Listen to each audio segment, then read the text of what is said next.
the monthly motorbikes charges. Monthly sticker has been reduced from 600 to 400 in CBD. I went around talking with them when we were campaigning, and we had a time, very good time with them, and I assured you people, and right now it is happening. And at townships, and from township is from 300 to 200 at the sub-county level.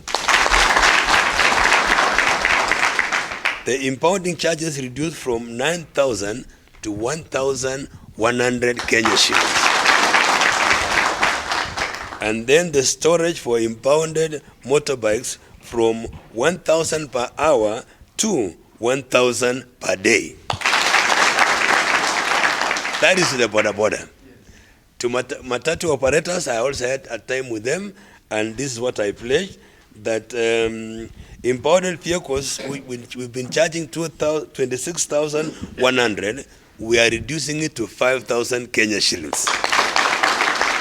And the storage of impounded matatus from 3,000 per hour to 1,000 per day, Kenya shillings.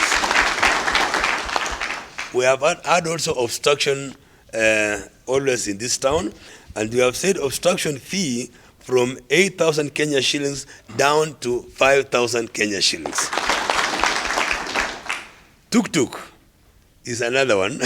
Tuk-tuk monthly stickers, we are reducing it from 2,000 to 1,200 Kenya shillings. That is monthly stickers.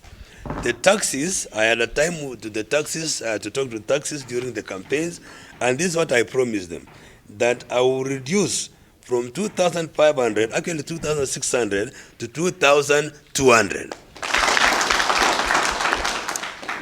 That is all.